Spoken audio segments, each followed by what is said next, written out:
Welcome to another episode of The Other Side of Addiction. I want to ask you guys, what really matters in life? We've got someone that's going to be on the show today, Randy, who is going to talk a little bit about that. You know, I don't want to share too much of Randy's story, but Randy was actually in an accident quite a few years ago, and he started looking at life a little differently, right? Yeah. And I know I started looking at life differently when I lost my job of 24 years. You know, you build this identity and you have this certain way that you think life should be, and then you have the rug ripped out from underneath you, and it's basically almost like being stripped. You know, everything that you knew as yourself and your identity has been completely taken away from you. And I really do believe, for me, I'm a firm believer that these things happen to us in a spiritual way because it's something that helps us grow if we choose to listen and choose to open our eyes. So we hope you guys really enjoy our show today. So I want to say, I would like to welcome Randy Scott. So thank you so much for being here with us today. I appreciate it. And when I first heard your name, Randy Scott, Paul, thank you so much for introducing us. Greatly appreciate it. When I heard your name, Randy Scott, I'm like, there's no way it could be the Randy Scott I used to work with out at the plant. And then, of course, I saw your picture, and I'm like, no, that's definitely not the Randy Scott I worked with at the plant. Yeah. But, Randy, thank you again so much for taking time out of your day to be here. Happy to be here. Thank you. You've made quite the transformation in your life here the past few years, haven't you? I have. It's been such an interesting experience, you know. It's like man makes plans and God laughs, right? Yeah, that's a good way of putting it. I like that. Yeah. And so that's really what happens. And yeah, a little bit of my backstory is growing up, I thought I was going to die when I was 33, just had this little itch in the back of my head. And when I was 22, I had come back from serving a church service mission, and I had gotten married, and I was 22, and I thought, I've got 11 years left. And that's when it hit me. And when I was 33, I actually ended up in a motorcycle accident coming down a canyon up in North Ogden. And somebody saw my motorcycle at the bottom, and I was about 40 feet up the mountain. And I didn't die. And you'd think that I'd be relieved. And I actually went through depression. Really? Yeah. It was like I was ready. I thought that was it. And so when you plan a life around something and then it doesn't happen, it kind of shocks you. Yeah. And so at that time, I just left everything. So I went through a divorce. I left religion. I left a great job. I started drinking heavily. And I was just in this funk for about a year and a half. And about a year and a half into it, I thought, the Randy Scott that I knew, he kind of did die. Because all that identity that you were talking about, right? Yeah. You know, I was tied to a family. I was tied to religion. I was tied to, I worked high tech in marketing, and none of that was who I was anymore. And so it was like this. It was a rebirth, and I loved the fusion of science and spirituality. And so I just started voraciously researching and studying and life hacking, right? Okay. Experimenting on myself. Yeah. And I stayed in the corporate world until about 7 years ago. So I did a lot of international marketing, international sales and strategy. And then about 7 years ago, it was like, this is way too good to keep to myself. And so I left corporate, and I've been writing and speaking and coaching ever since then. And it is a completely different life. It is following bliss. That is so cool. And I've got this little saying that I like to use on our Wednesday show, and I haven't got it quite memorized yet, but let me hurry and pull it up here. Yeah. And it says, when God gives you a new beginning, it starts with an ending. Be thankful for closed doors. They often guide us to the right one. And it sounds like that's exactly what just happened with you with that accident. Amen. And I know it happened to me when I lost my job of 24 years.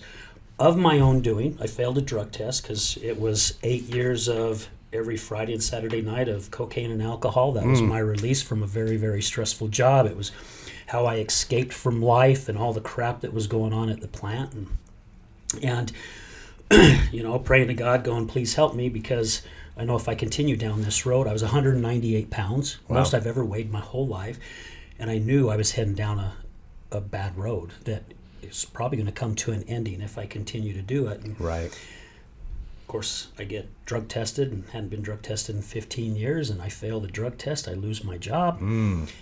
And here it is. I'm thinking it's the end of life, right? Right. Again, it was a rebirth. Yeah. It was a beginning, because it got me looking at life in a totally different way. It got me doing some deep searching in my soul to go, who the hell am I? Right. Am I this person who I think I am? And nope, I wasn't even close. Yeah. So yeah, I'm a firm believer that a lot of things that happen to us that we see at the time, completely bad, our life's destroyed, like you just said, it's the rebirth. Yeah. Yeah, there's a saying, looking forward, everything is chaos, but looking back, you see the order in everything. Yeah. And that's really the way it is. It has been like that. And so when you understand that, then you gain a trust, right? You gain a trust in a higher power, and it's like, I know this looks like chaos, but this is perfectly orchestrated for my higher and best good. Yeah. Yeah. We've had, I don't know if you know who Nicholas T. Smith is. I don't. Him and his partner, Ryan Morris, we call him Ryan the Lion Morris. They started up a Facebook group called A Tribe of Giants. They interview people from all over the world. It's grown tremendously. Dick wrote a book called The Giant and the Smalls. And we had both these gentlemen on our show. And just two phenomenal human beings. I mean, these guys, they are a class act. And Nick made a comment, and my listeners have heard this many, many times, but I like using it because it makes so much sense. And you just touched base on it, but you said it in a different way. Okay. Nick was going through a really bad divorce.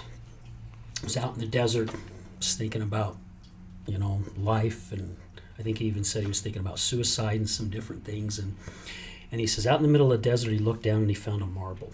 He's like, what are the odds of me finding a marble out here in the middle of the flipping desert? How did this marble get here? Yeah. He started doing some thinking, and he said this. He says, if you connect the dots of your life backwards, you'll see you're exactly where you're supposed to be at right now. Yeah. And you just said the same damn thing. Yeah.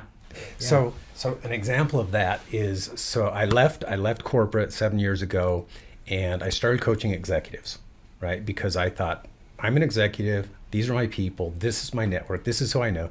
So I started coaching executives and started writing my books because I knew what resonated with me, and I wanted to see what resonated with all these clients. So I spent 2 years writing the book while I was coaching executives. And one of the credos that I live my life by is the what and the why are up to me, and the how and the when are up to the divine. Wow, I got to write that one down. Yeah, and so... Say that again, Randy. The what Okay. and the why. Okay, the what and the why are up to me. Are up to me, okay.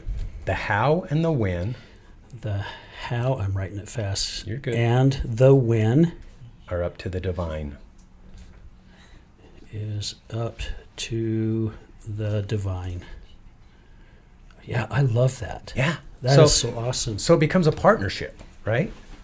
And so for me, it's like, what is my what and my why? And I choose to be powerful love in action, impacting millions of people with Zenpowerment. That's who I choose to be. Now, how that looks and when that looks isn't up to me. So I thought I was going to be coaching executives for the rest of my life. And I published my book. I have a book launch. And a friend of mine comes, he says, this is the book that I would have published, but I'm passionate about teens. It's like, okay, let's go work with teens. So teen suicide is huge in Utah. And so we started working with teen suicide. And then there's a group in Utah called Encircle, and they support the LGBTQ teens. And they're 3 times more likely to commit suicide. So we started doing workshops with Encircle with parents and helping them understand, some of the emotional intelligence and some of the principles that will help them to support their children. And so that was kind of a phase that came in.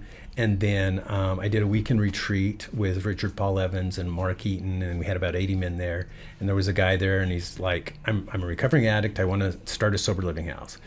And he's like, okay. So we talk about it. And a year later, he invites me over. He says, we created this sober living house. Come check it out.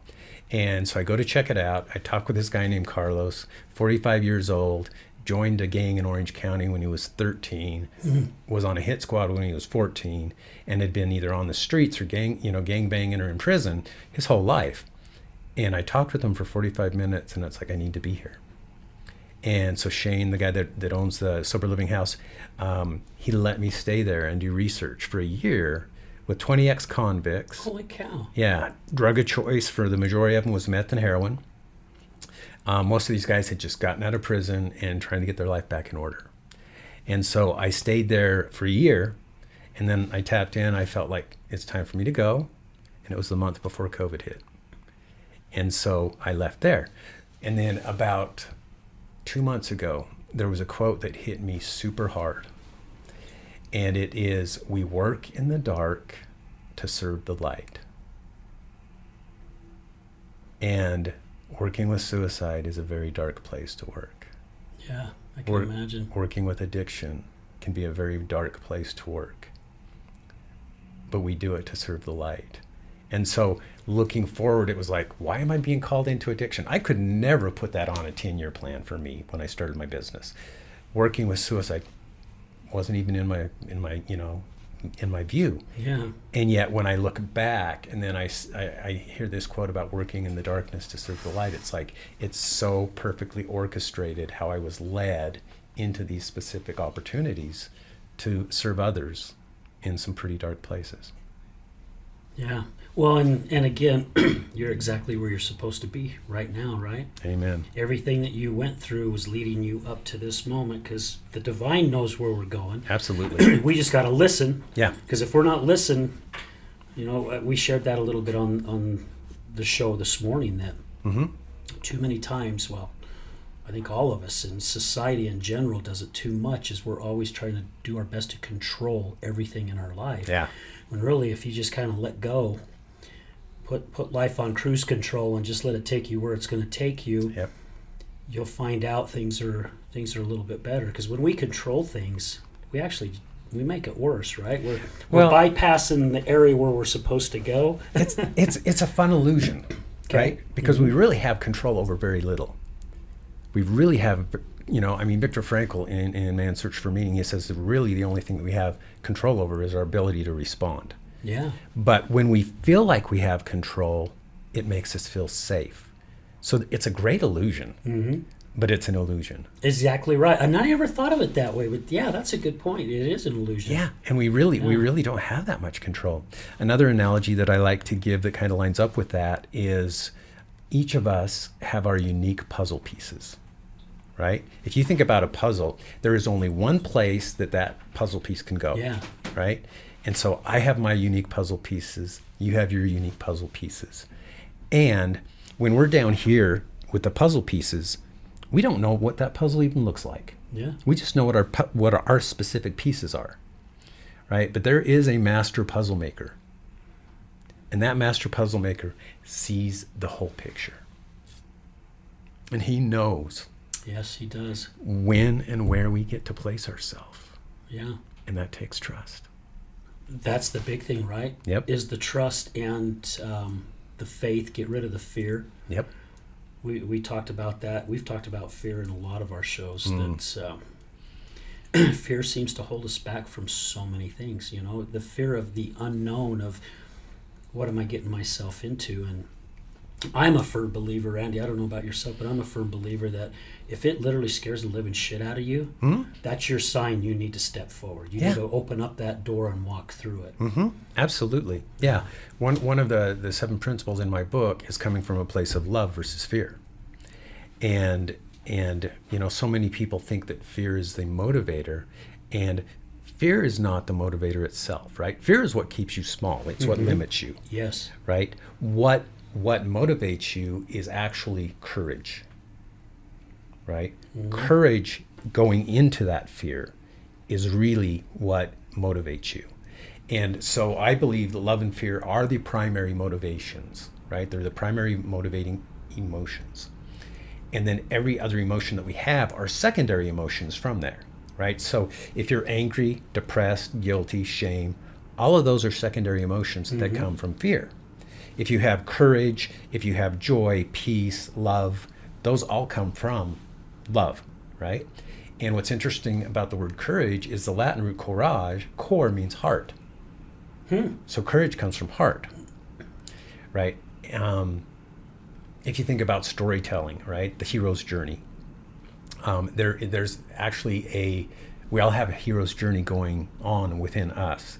And there's a story about this Native American, right, the 2 wolves. People have heard this a lot, but there's a grandfather sitting with his grandson, and he says, in each one of us, there are 2 wolves, right? And one is love, and the other one is fear, right? And so love is peace and joy and all that, and fear is anger and all of that. And the grandson says, well, which one survives? And he says, the one you feed. If you think of ourselves physically, right? Fear comes from the little reptilian brain up here, and love comes from here. So it's like, which one do you choose? Which one do you choose to feed? Yeah. It's when you were talking about this, I'm picturing the Wizard of Oz, right? You know, the Tin Man, and then the lion, because the lion was the courage, and the Tin Man with the heart, but yet they both correspond really together. Yeah. And another thing that was coming to me is, I don't know if you've read the Napoleon Hill book, Outwitting the Devil. Oh, yeah. That is such a good book. Great book. It's a big book, a thick book, and there's only one section in there, I don't know why, that just really resonated with me. And it was when Napoleon Hill's interviewing the devil, and he says, so, you probably don't like religion, right? Because, they preach God and everything, and the devil laughs, and he goes, religion? They're my greatest ally. Yeah. Napoleon Hill's like, well, how can they be your greatest ally? He says, because religion teaches people to fear me, and fear is my greatest strength. Amen.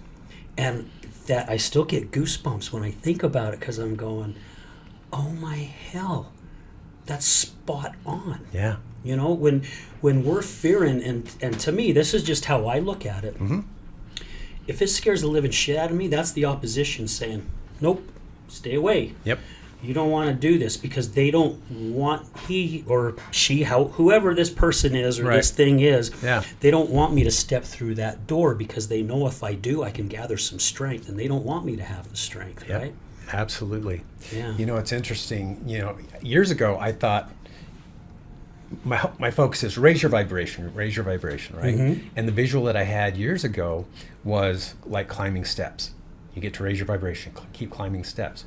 And about 2 years ago, I was in this meditation, and I love meditation. If I'm addicted to anything right now, it's meditation. Yeah. It reminds me of like the old Cheech and Chong. You remember Cheech and Chong? I do remember Cheech. They were some of our favorite movies back in the days. Yeah. So one of the quotes in there, he's like, I was messed up on drugs till I found God.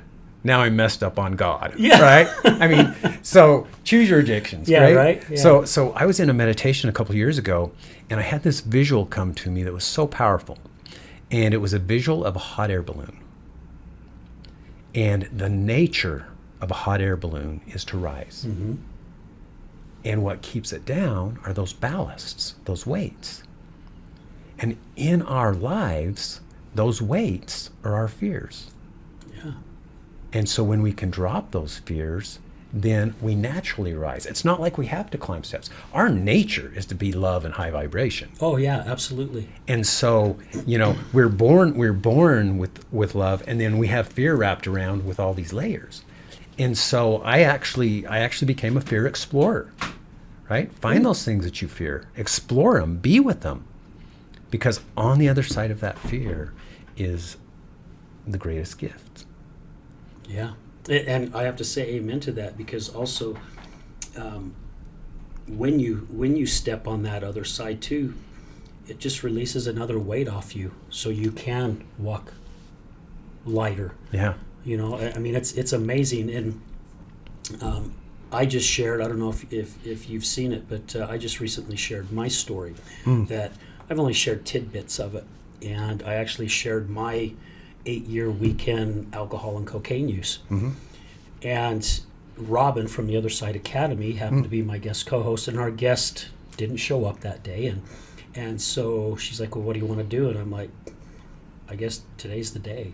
Right. It just happened to work out perfectly. And after the show, she goes, I don't know if you could tell, but she goes, I was just watching just things fall off your shoulder. And I'm like, no, I couldn't tell. She goes, if you were sitting in my seat, you could see that this weight was coming off, this weight was coming off. It's like you were just peeling a whole new self, like pulling back the banana. Absolutely. And it's huge. It's crazy, because since I have done that, there's been some other blessings that have popped into my life. And I'm a firm believer that God will help you if you ask for help. However, he wants you to start taking those first steps. Yeah. And I wasn't taking those steps for whatever fear I had of family members or other people knowing what was going on. And it's been crazy. It's interesting, and it's one of the most powerful things that we can learn is to really love our shadow.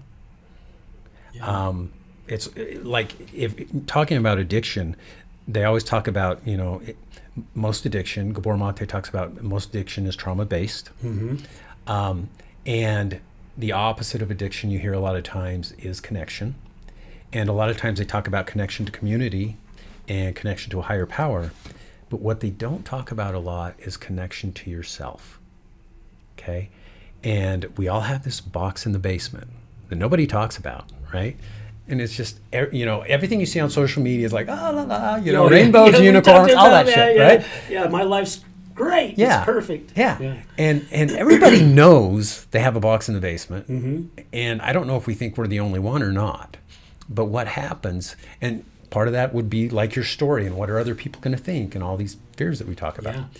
But what happens is that box in the basement is a part of your life experience. It's a part of you. And so when you choose to not accept it, then you're rejecting a part of yourself. And so you're fractured. So a lot of times addiction and suicide is you trying to escape yourself, right? The trauma that you've gone through or the things that you have guilt, shame, and fear about. So when you can open up that box and love it, right? You going through the experience that you went through and sharing your story, you brought a piece of that box out of the basement and said, hey, this is part of me. And I love that little shit. Yeah, right. Right? Right? When we can say, I'm awesome, and I love that person, and I'm an asshole, and I love that person too. Because we're human. This is the human experience. Well, it's the emotions that God has put in us, right? We are supposed to experience all these emotions. One of the things that I really do believe, and again, this is just my belief, society has molded us to where we're not allowed to show our emotions. We're supposed to keep our emotions in, especially when it comes to men. Right? I mean, suicide rate for men, I think starting from age 30 to 50, I think, is like almost doubled. And it's because and I'm not knocking the old timers down, because that's how we were raised. I mean, I was raised to where you didn't cry. I mean, I never could understand the phrase, if you don't stop crying, I'll give you something to cry about. Well, then that doesn't make sense. You want me to stop crying, but you'll give me something to cry about. Right. Yeah, we're supposed to keep our emotions held in. And that's one of the worst things that we can do. Now, share it. Share it with someone that you can trust, right? Yes. a lot of times it's really good to share it with someone that has walked in those same shoes because they understand. Yes. You know, I had a guest say once, it's like, Al, if I was a female and I had a baby and I'm telling you what it's like having a baby and you're the male and you're going, oh yeah, I get it. Oh yeah, I just can't imagine. He's like, how can you? Because you've never experienced You don't. it. Yeah. Right? Yep. But someone who has experienced it, like that's why a lot of people in addiction in the recovery realm, now they're putting their hand out going, here, let me help you walk through the steps because I know exactly what you're going through, which they do because they've lived it. Yeah. You know So- what's interesting is, you know, I lived with 20 ex-convicts, and from the outside, these guys look rough, right? They've got tats all over, and they're some rough looking dudes, right? I mean, when I was living in that house, we had relapses, right? We had people overdose. We brought them back with Narcan. We had suicides there. There was a gang shooting. I've got a bullet hole in my car because of a gang shooting, Oh my gosh. right? We had a guy that went through a psychotic thing and was chasing people around with an axe. I mean, just crazy stuff, right? But some of the most heartfelt meetings that I've ever been, Sunday evening at 6 p.m., they have their weekly house meeting, and you hear these guys in the most raw and real emotional state that I even ever remember. Wow. It's just so powerful because it's like, a guy will say, hey, I'm going through a tough time right now. And they're not afraid to admit it. And, if a dude relapses, it's like, this is what happened. This is what's going on. And people get it because of that commonality. Yeah. There's so much I think for all of us to just, I don't know, to absorb with life. I think we really need to start getting rid of the phoniness and the pretendness, and we've shared many times that addiction doesn't discriminate, doesn't care what color skin you have, doesn't care what religion you are, doesn't care if you come from a rich, a poor, a middle class. It affects everyone, all types. Yep. And again, I'd like to go back with how society has molded us and also how we perceive other people with not even knowing what their lives have been like. And I think more and more people are starting to get it. I think with this COVID thing that happened in 2020, people are starting to open their eyes and start really looking at life, I think, in a different way, you know? I think with a lot of the stuff, with lockdowns and things that they did, and please know I'm not knocking any of this stuff, it's just how things went. People started really missing that connection, and they started realizing how much they took for granted of the love from other people and just the touch. And so I think society's starting to open their eyes just a little bit more, and I'm actually starting to see more and more people wanting to help other people. There's probably, I don't know, 3 or 4 people that I know that said, I'm going to do like what you did. I'm quitting my corporate job, and I don't really know where this is going to go, but I want to start helping people in whatever way that they see that would be best for them, and starting podcasts. Gosh, there's a ton of people started podcasts, it's like the big, huge thing. And the majority of them only go for a short period of time, but still a message got out that was probably very well needed. Yeah. Well, and it's the ripple effect. We never know the influence that we're going to have on another person. Yeah. We never know, right? And it's the one, it's like you can touch one person and change their life, and it's actually that person's job to change 1 million people's lives. Yeah. But if you weren't that one, those 1 million people wouldn't be touched. Yeah. And so it's like it's our puzzle piece, right? Your puzzle piece right here, right now is this podcast. Yeah. And it's super important. And there's somebody that will have their life changed because of it. Yeah. And I can get emotional even thinking about this. It's happened. Yeah. I've had messages where people have reached out either through text or through Messenger going, I just watched this particular show. This is the guest who was on the show. it gave me a whole new insight. And to me, man, it's just, that's so powerful Yeah.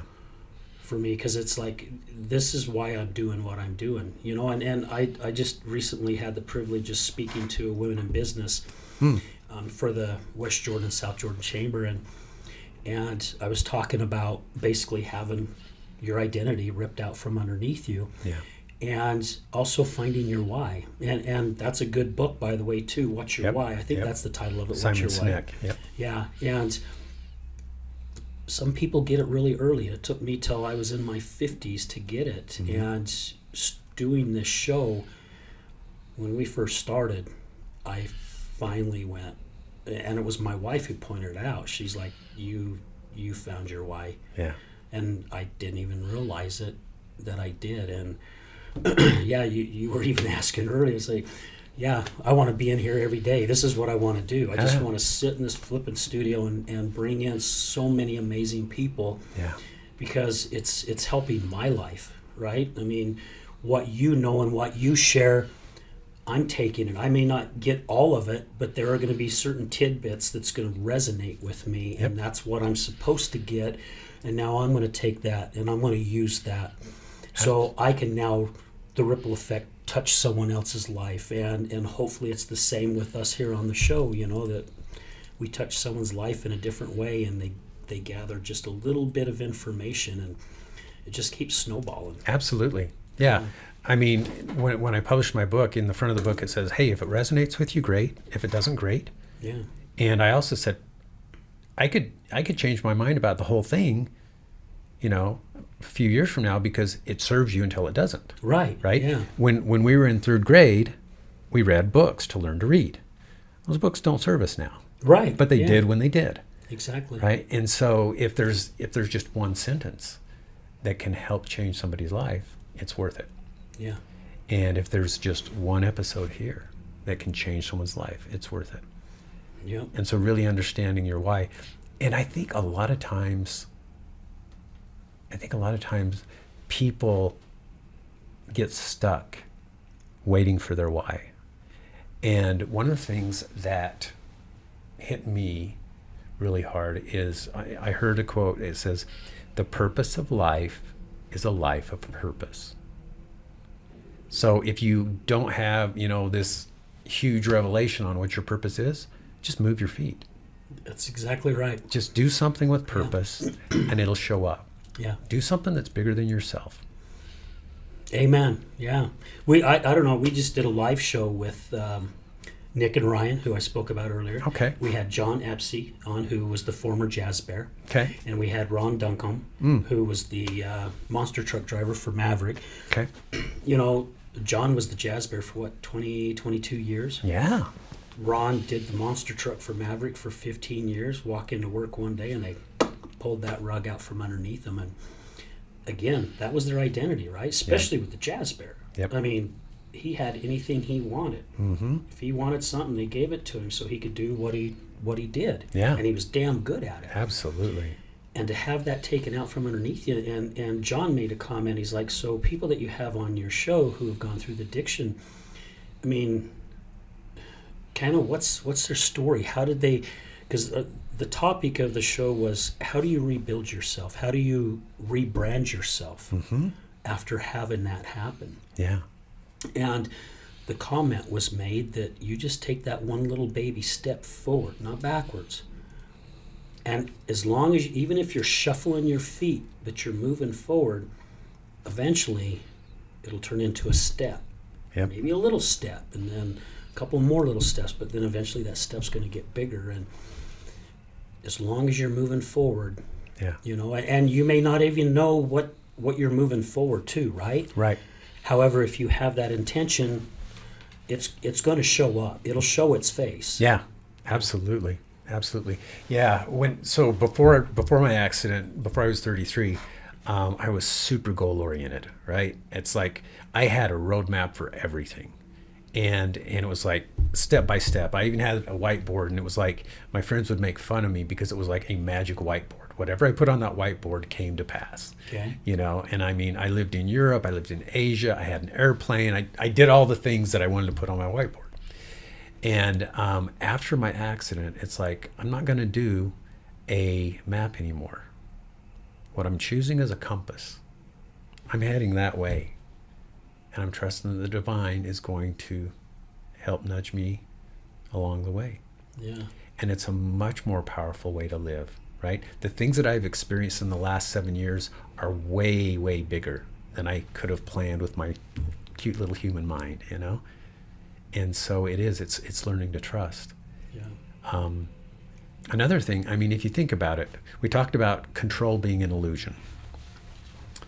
If you think about ego, Oh, yeah. it's an illusion, right?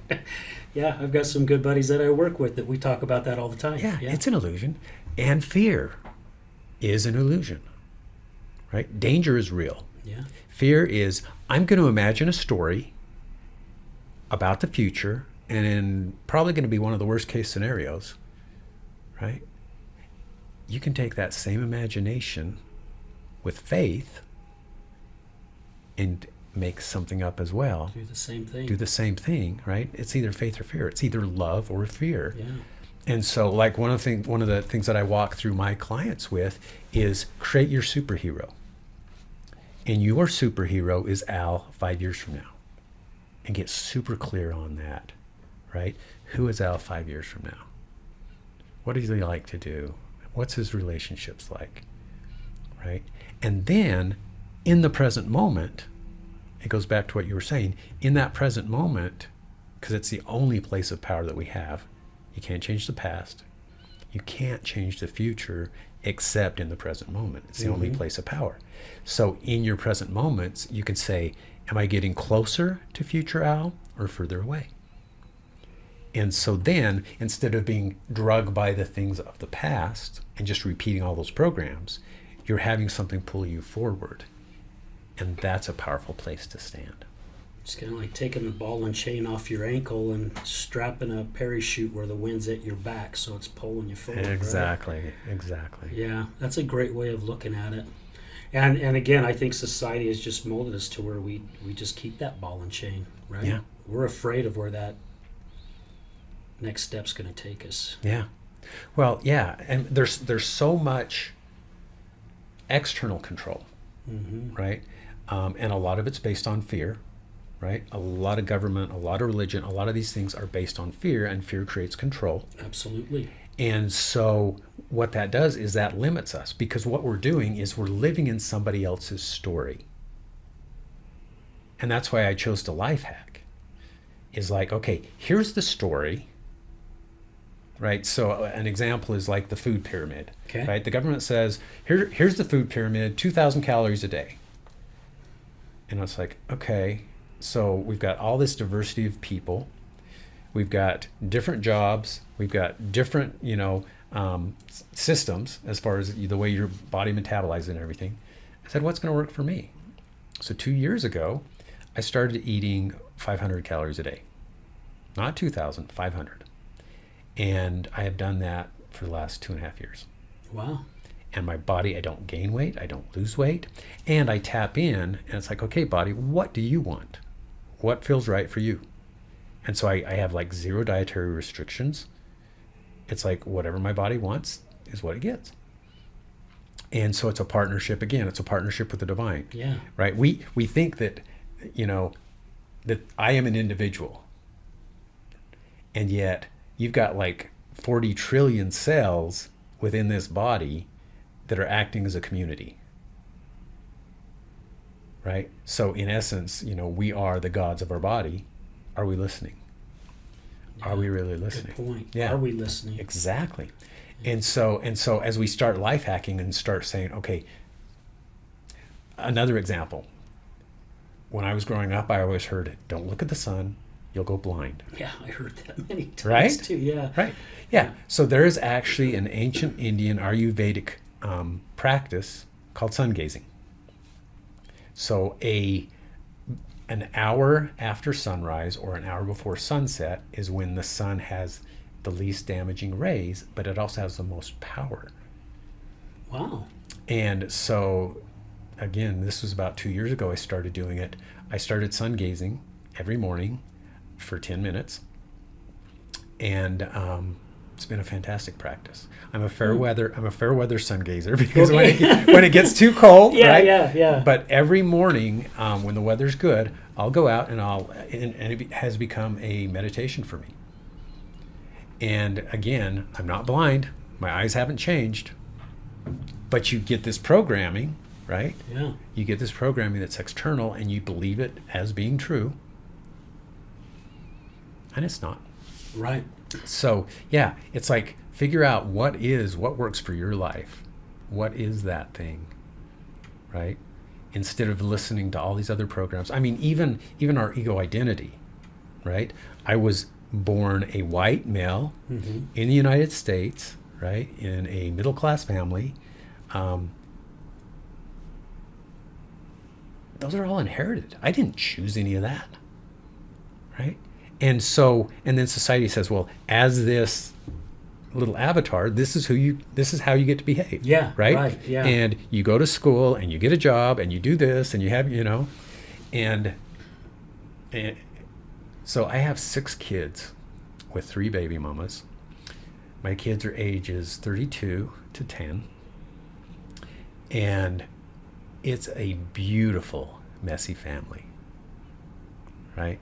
I still have amazing relationships with all my exes. For Christmas, like 2 weeks before Christmas, one of my daughters, she's 17, she lives out in Florida. And so I went out there for 2 weeks and stayed at my ex's house, hung out with my daughter and my bonus daughter, and we celebrated Christmas. And then on Christmas Day, I was here. My other kids are up in North Ogden. And I spent part of the day with my 10-year-old and her mom and my other bonus daughter. And we hung out. And then I had dinner with my first ex-wife and all my kids and their partners and my ex-father-in-law. And it's a choice. Yeah. It's all a choice, right? Yeah. Because society so many times says, this is what divorce looks like. Oh, yeah. Right? And this is how you're supposed to act. Exactly. Right? Yeah. And that, I mean, I have my exes talking to each other still. I have my mom that just adores my 10-year-old's mom's ex, right? Still in contact. Make up your own rules. Yeah. Who says you have to follow societies? Yeah. Yeah, my ex-wife, the mother of my 2 daughters, we had nasty divorce. I mean, it was bad. It got so bad to where I could see it was affecting our daughters. So I had an opportunity to get transferred to Kentucky, so I left. I was gone for 3 years. Didn't see the kids for 2. Came back for vacation. Spent a couple of weeks with the kids. Realized I needed to get back, and it was still pretty messy even when I got back. But we finally grew up, and it's like we've got to be civilized for our kids. Yeah. Because they're the ones that are suffering. We're just doing our best to make each other's life miserable. Yeah. And now to this day, I mean, my wife that I have now and my ex-wife, we have Christmas together sometimes. We have Thanksgiving together sometimes. Yeah. And it means so much. Now both our daughters are now grown women. They're 33 and 31 now. Okay. And it's nice for them to be able to have both their parents sit in a room and not bicker back and forth and not cause fights. And we all get to sit down and be civilized and love one another. And absolutely. We hug one another when we say our goodbyes and things like that. You know? So it makes life more manageable.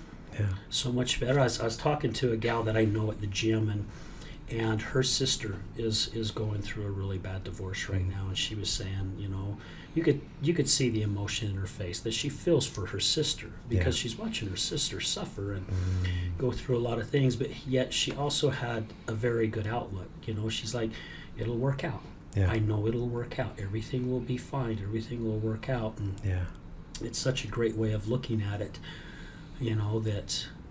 Don't get caught up in society and just say, okay, this is how you're supposed to act. And this is how you're supposed to be. Yeah, well, and it goes to me. To me, it goes back to what matters most. Yeah. Relationships matter. Absolutely. Right? Relationships really matter. Investing in yourself and being true to yourself, it matters. There's a lot of stuff that doesn't matter, and when you let that go, life becomes fun. Oh yeah, yeah. Again, more manageable. Yep. Yeah. Well, let's take a quick break right now. We'll Perfect. do a commercial break, and then we'll come back and we'll touch on some more stuff. I love this conversation.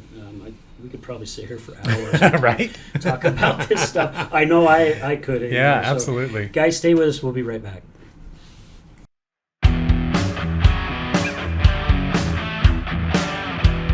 Hello, my friends. This is Brad Neufeld, and I want to thank you for tuning in to the Resilience Talk Network.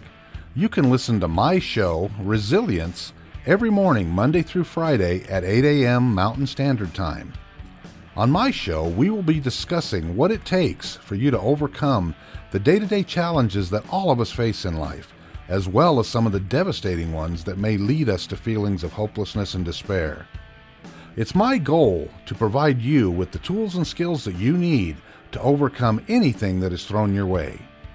To find out more about my show, visit our website at www.resiliencetalk.com. That's www.resiliencetalk.com. And as always, until we meet again, go for everything that you want in life and make it happen.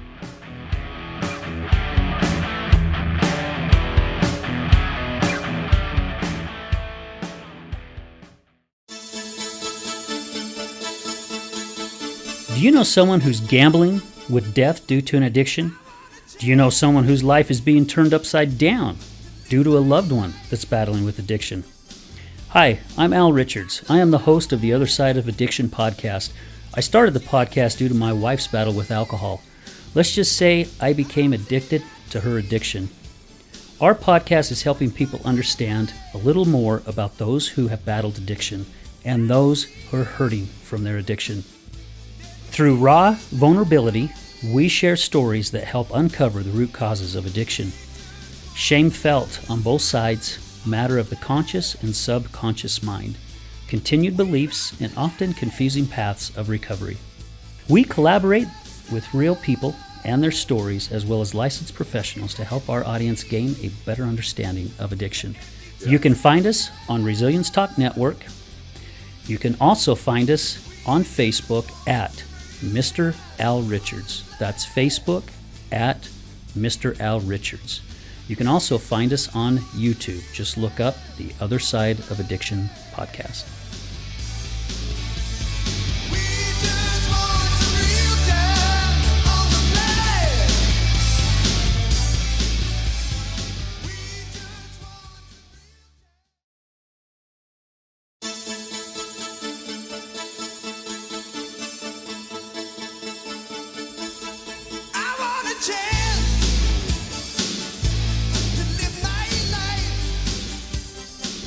Hey everyone, welcome back to the Other Side of Addiction. We're here with our special guest, Randy Scott. Again, Randy, thank you so much for being here. Thank you.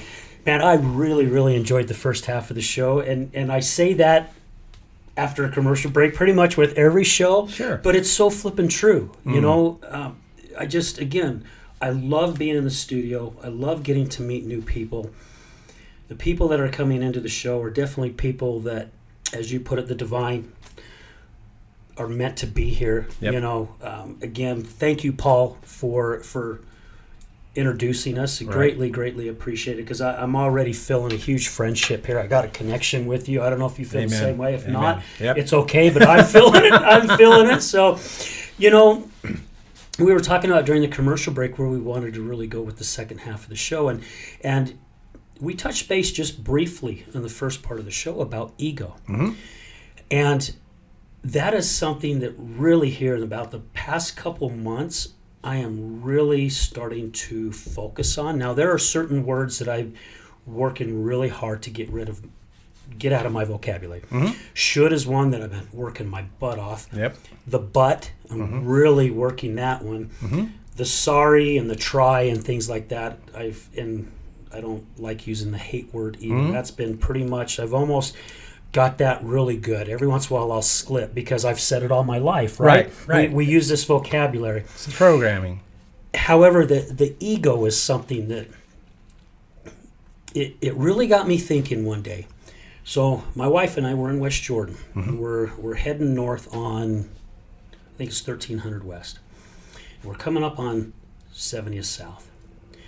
And I look over at the gas station off to the side, Bateman's gas station, and I'm like, oh my gosh, remind me when we get done with the credit union to stop here for gas, because it was $2.48 or $3.48, excuse me, which back then it was really good, which Yeah. I think here in another week it'll be back up there again. Anyway, and she goes, no, it's not. And she named off another price. And I said, babe, no, it's this much. She goes, no, it's not. It's this much. And I says, no, look, see, there's the sign. She goes, no, see? And she points at a different sign. There were two different prices. So you were both right. So I'm going, oh my hell. I started laughing. I'm like, we're both right. I says, but here I am trying to convince you that this is the price. You were doing everything you can to convince me. And I started thinking, I'm like, that was all ego. Yeah. It was all ego. And being in a relationship, you're always going to have disagreements, right? And my wife and I, even just recently, we've had one. And I've been really thinking a lot about it. And I'm just going, man, it is my ego coming into play to just really say, look, and belittle her because I'm right. Yeah. And hurting her in the process by belittling her, not realizing I'm doing it because it's my ego talking. Yeah. And then she starts throwing things back at me, right? She's going to pick up whatever she can find and start throwing back at me, which is now her ego kicking in. Right. And before I know it, we're not even discussing what even started it. We're too busy throwing frickin' baseballs back and forth at one another because it's our ego.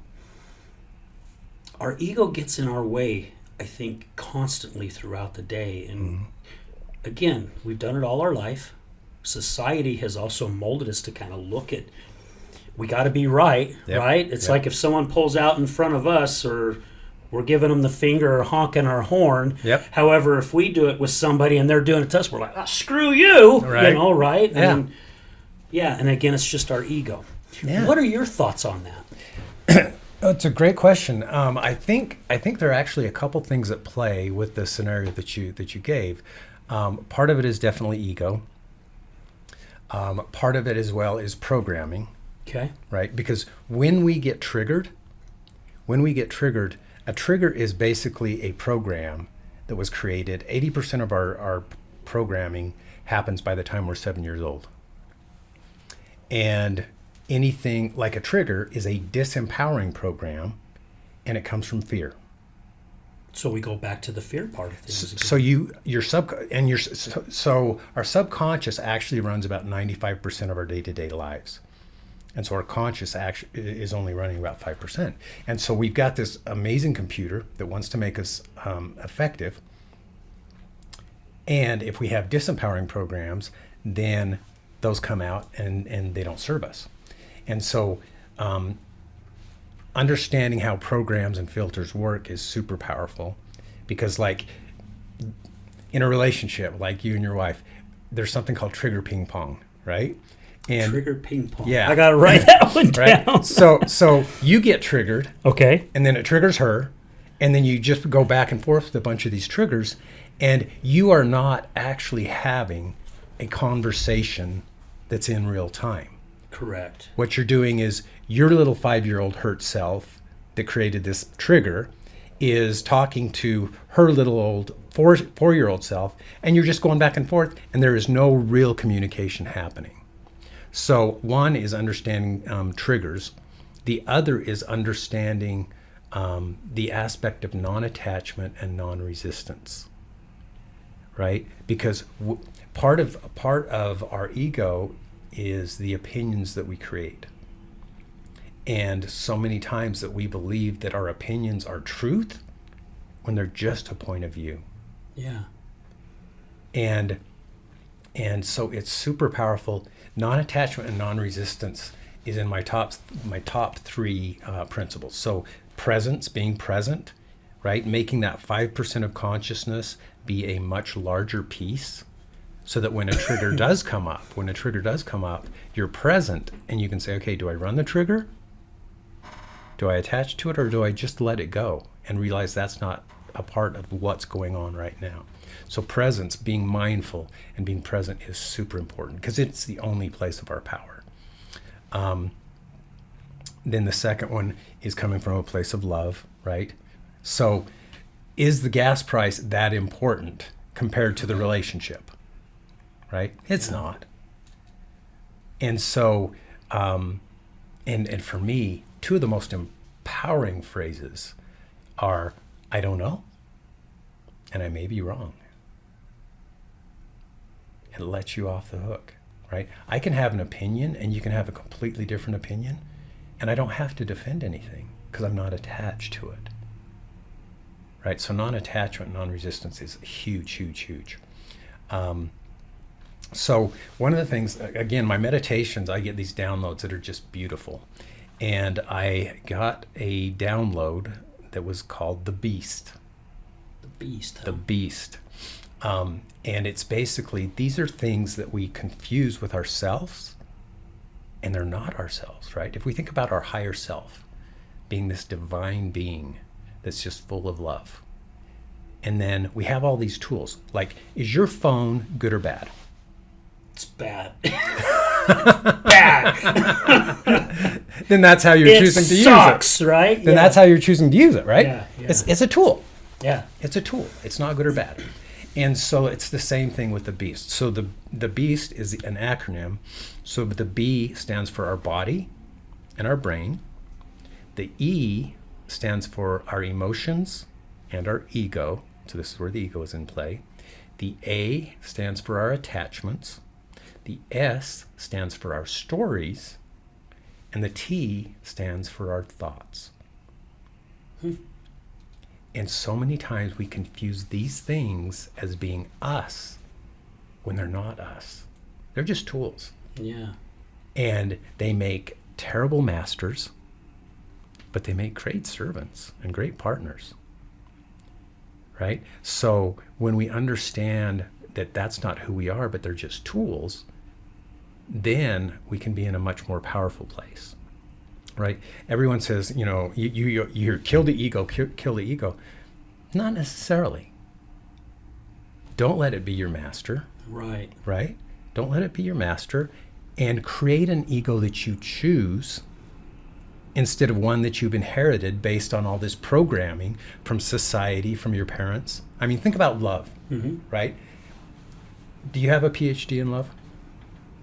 Did you earn a PhD? Did you go to university? No. Heck no. No. Not at all. Right? We learned imperfect love from imperfect people.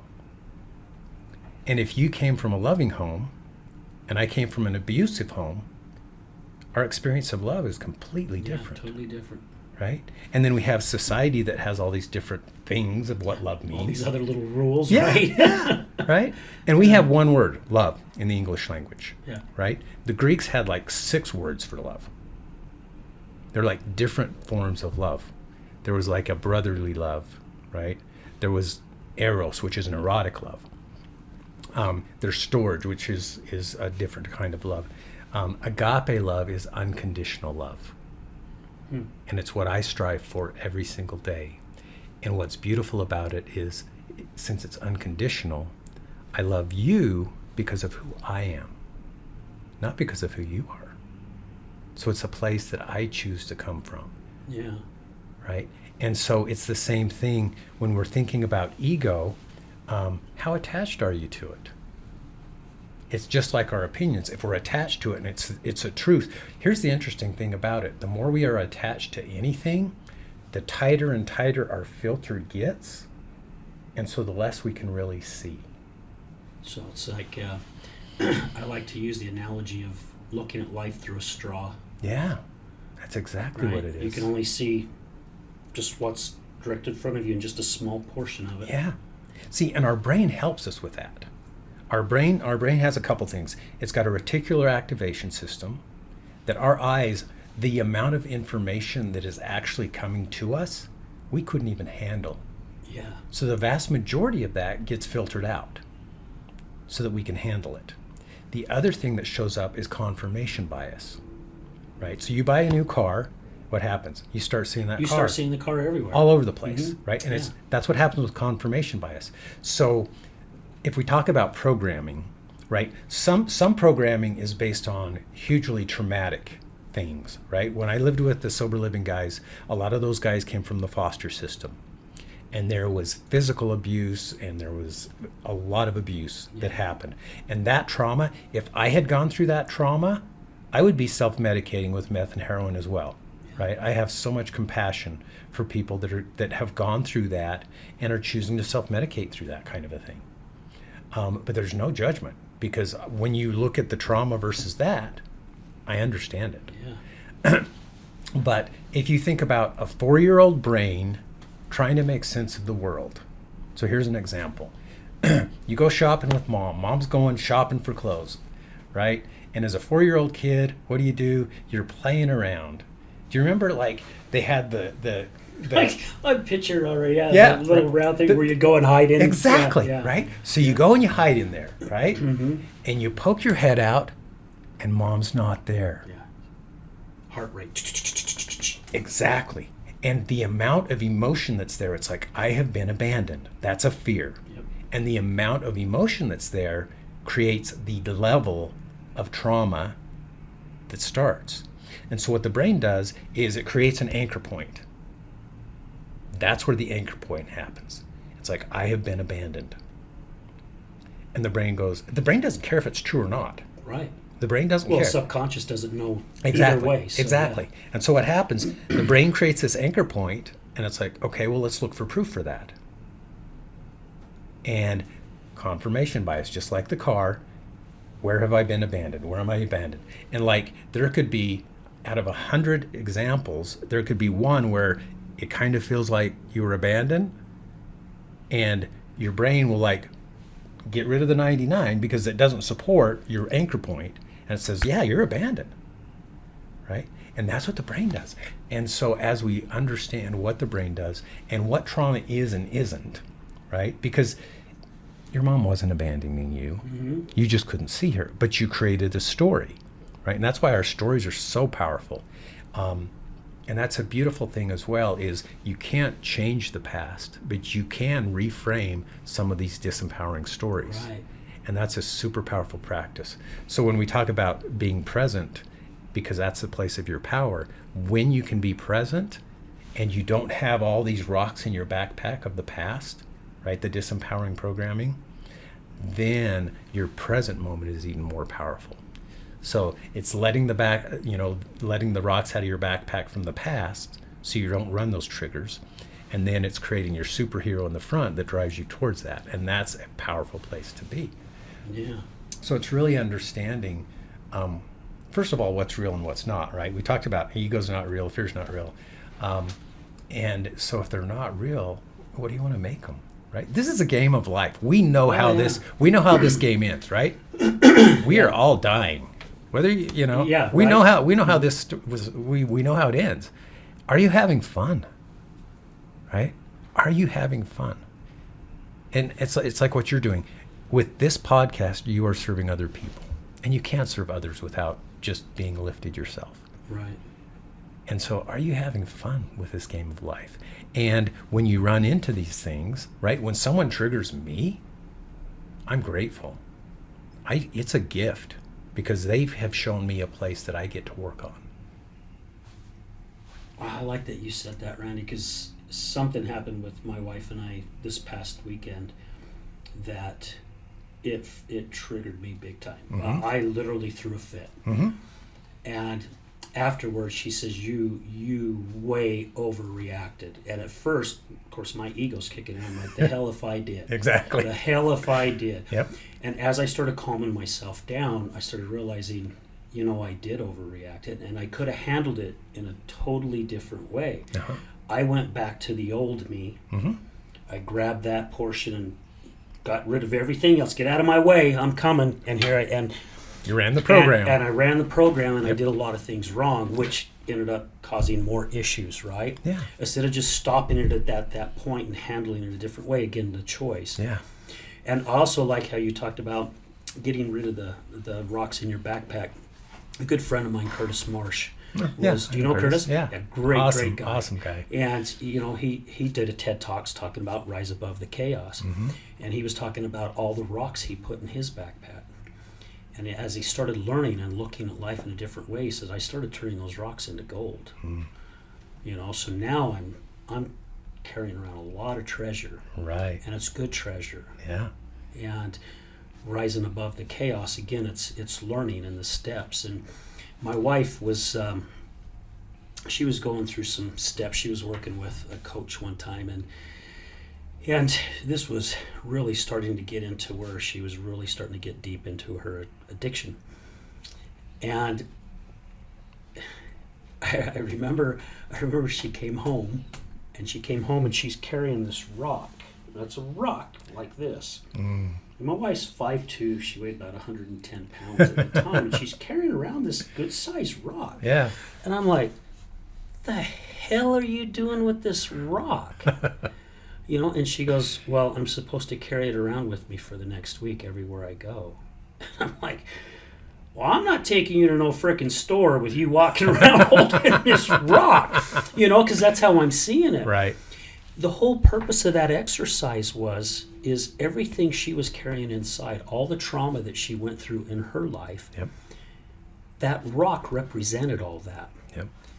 And we went to a party at these people's home that following weekend, and she comes walking in with the rock, and the lady that was having the rock, she's like, are you done carrying this rock? She goes, I'm so sick of it. And then she goes, well, then put it down, but when you put that rock down, everything that you're holding inside goes down with it. And of course, she was pretty deep in the addiction at the time, and she wasn't getting it. Her mind wasn't right, you know. And it was even teaching me a lesson. Yeah. And it's things that I've even been working on. It's like we've got to get rid of those rocks right in the backpack, because it makes our life a lot lighter. Yep. We step lighter. Yep. Absolutely. You know, if I enjoy hiking, and when I go hike, I've got all this water, I've got my snacks. Yep. And then you get to your destination, and the time when you're going up, you drink some of your water, so that starts lightening up. And you have some of your snacks, that lightens it up. Yep.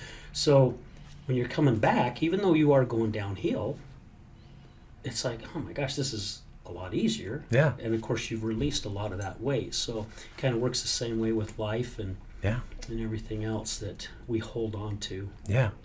Well, and if you think about it, so a visual that I love to give is unconditional love. So think about a stream or a river. Okay. Right? And being present and being in a place of unconditional love is like being in the flow. This is the flow of life. And that's the river. You're accepting what's coming. And on one side you have attachment, and on the other side you have resistance. And that, you know, if you're holding on to either side, it slows you down from flowing down the river. So these are fear. And so I was adopted. And so one of the big programs and triggers that I've been able to work with is the fear of abandonment, right? It's very common if you've been adopted. And if I'm on the attachment side, right, if I'm afraid of being abandoned and I'm attaching, that shows up in my relationships like jealousy or codependency. If I'm on the resistance side, right, and I'm resisting being abandoned, then it ends up as self-sabotage, where I'm going to abandon you before you abandon me. Yeah. Right? Protecting myself. Exactly. And so when we understand how fear works and how it can run our lives, so there are a number of basic fears, right? So there's fear of failure or not being good enough. There is fear of the unknown. There's fear of what other people think, and fear for our safety and security. And so when we understand that these, and this goes back to what we were talking about earlier as far as just going into your fears, right? There's a guy named Osho, and he says courage is a love affair with the unknown, right? So instead of resisting the unknown, because we're, right? Instead of being afraid of that, it's like, I don't know what's going to happen, and I don't know what's going to happen. Yeah. Right? Let's see where it goes. Let's right? go, yeah. Yeah. So you lean into it, right? So what's a beautiful thing, all of this emotion has energy, right? And a lot of fear is resistant energy, right? If I'm afraid of what you think, then I'm going to hold myself small and I'm going to resist being my authentic self, right? And so what's beautiful about it is when you understand the energy behind it, you can neutralize it, right? So road rage is a great example. As soon as someone pulls in front of you, safety, right? Yeah. There's a safety. So one of the things that I do is trigger on trigger. I feel a trigger come up, and the exact time that happens, I've trained myself. It's like, I've done that. Yeah. And the energy's neutralized. Yep, exactly. And so when we can do that in our lives, that's super helpful. A marriage tip that I will give. Okay. In my relationships, one of the agreements that I created with my partners is not to have any deep discussion past 9 o'clock at night. The reason behind that is our energy is lower and it's easier to run triggers because they're just automatic. Interesting. Right? And so you always hear the thing, don't go to bed mad. Right. Well, if you don't have those conversations that are deep, that can trigger easily, then you're not going to be mad. Right? So that's a great piece of advice from that one. The other thing is when two people are in a space of awareness, like if I get triggered, I bow out, because as soon as one person is triggered, that communication has ended. And so if I notice the other person getting triggered and they can take accountability for them, right? Because you can't trigger me. You can say something, but my emotions are my responsibility. Right. You choose how you want to take it. Exactly. Yeah. And so, for example, when I get triggered, it's like, I need to excuse myself from this conversation because I know that anything after this is not going to be beneficial. And so having that accountability and understanding triggers and things like that is super, super powerful. Those are some really good tips. Those are some things that I'm definitely going to take with me because I know it can help me, because that is something I've got to put some more effort into. And I didn't even really learn a lot about triggers until my wife's addiction. She actually is the one that taught me about triggers, because there were times when she was going through her sobriety where we'd go somewhere or something would happen. She's like, I'm getting really triggered right now. And I'm thinking, oh, great, she's going to frickin' drink. I'm freaking out. Yeah. And she finally taught me, no, a trigger is it's something that I'm just feeling inside. Yeah. It's not really I don't remember if she said it's not really the emotion, but anyway, excuse me, she goes, so she explained the difference between it. Yeah. And I started realizing, I'm like, so she goes, with me saying that, you just now had a trigger. Yeah. And I'm going, oh, okay, so I'm getting it. So I just thought triggers were just for addicts. Yeah. Not realizing that I'm going through a trigger Yeah. as well. So yeah, it's something that I still need to work a lot more on. Well, the cool thing about triggers, right? So everybody just thinks, oh, that's who I am, or and I just do that, and it's not. Yeah. If you're in a space of awareness, so your wife was in a space of awareness, and this trigger comes up, and she can attach to it, which will just amplify the trigger. Mm-hmm. She could act on it, which would be go relapse, right? Or she can just be aware of it and then let it go. You don't have to run the triggers. Yeah. Matter of fact, the more a trigger comes up and you don't run it, you're making those neural netways weaker and weaker and weaker, so then they don't become triggers with time. Yeah, you're pushing them back further in the file cabinet. Yeah. Great information. Yeah, and so it's just understanding, right? Triggers are showing us a place that we get to heal. Another way of putting it. I love it. Yeah. Well, Randy, this has been great. So you quit the corporate world, decided to start coaching. You wrote a book. Yeah. Guys, we've got this incredible book over here. Oh, okay. I'm supposed to let him hold it.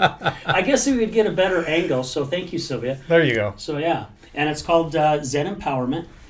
Yep. So what's all entailed in this book? So this was the first book I wrote, and it's a compendium of, I love the fusion of science and spirituality. So I studied all this belief systems from, Eastern belief systems, Hinduism, Taoism, Shintoism. I went through all these things, Christian, Jewish, Muslim. I just studied all the belief systems. And then I love science, so I studied, like quantum physics and neuropsychology and, neurobiology and all those things. And it's like, okay, what are the commonalities? What are the things that really make sense? And so it's a simple book. It's 7 principles, and it's coming from a place of love versus fear, being present, standing in your power, understanding where you're giving your power away, right? When we act on a trigger, Yeah. we're giving away our power. Yeah. Power of choice and meaning. We get to choose what something means. Here's the interesting thing. Something happens. It means nothing. We create a story about what it means, and that story creates our reality. And then essentialism, right? And this goes, we're being bombarded with so many stuff. And I think it was James Clear said, when you have more than 3 priorities, you don't have any. So it's just tearing away the stuff that really doesn't matter, getting back to what matters. Yeah. And then the last one is about unity and oneness and the interdependence and the interconnectedness of all of us. And then the last chapter is just some tools that you can implement into your daily lives to help you live a more powerful life, right? Meditation, journaling, gratitude, service, things like that. So yeah, I love it. It was fun to write, and it's been super powerful. And you said it took you a couple of years to write it. Yeah, I spent 2 years. I spent 2 years writing it, and I was able to coach and test at the same time. Matter of fact, the chapter on standing in your power, it was woven throughout the book, but it wasn't a standalone principle. And as I was getting feedback from all these people that I coached, they were like, "Yeah, standing in your power is the most powerful principle because they become more powerful." And so then I rewrote the book where that was a standalone principle. Wow. Yeah. Well, I'm glad you wrote the book. I'm looking forward to definitely reading it. So thank you for the copy. Oh, you're Really welcome. appreciate it. If someone would like to get a hold of you to talk more about what you do, how do they find you? I have a website called myzenpowerment.com. Okay. I am also on social media, either under Zenpowerment or Randy Scott, Instagram, same thing, LinkedIn, and I am all about helping people stand in their power. Okay. I love it. Thank you again, Randy, for being here with brother. us, man. I really enjoyed this show. Me too. Really, really enjoyed it. And guys, when the show launches, we'll be sure to have all this information that Randy shared. All that will be on the caption, so be sure to watch for it. And man, thank you to everyone. Thank you to all our listeners, all our sponsors, Resilience Talk Network, all our incredible guests, all our incredible guest co-hosts. Really, really appreciate y'all. None of this would be possible if it wasn't for you. This thing just continues to go, grow. We're coming up on 2 years here. So again, it's thanks to all you guys. So thank you so much. Remember this, addiction is giving up everything for one thing, and recovery is giving up one thing for everything. We're out.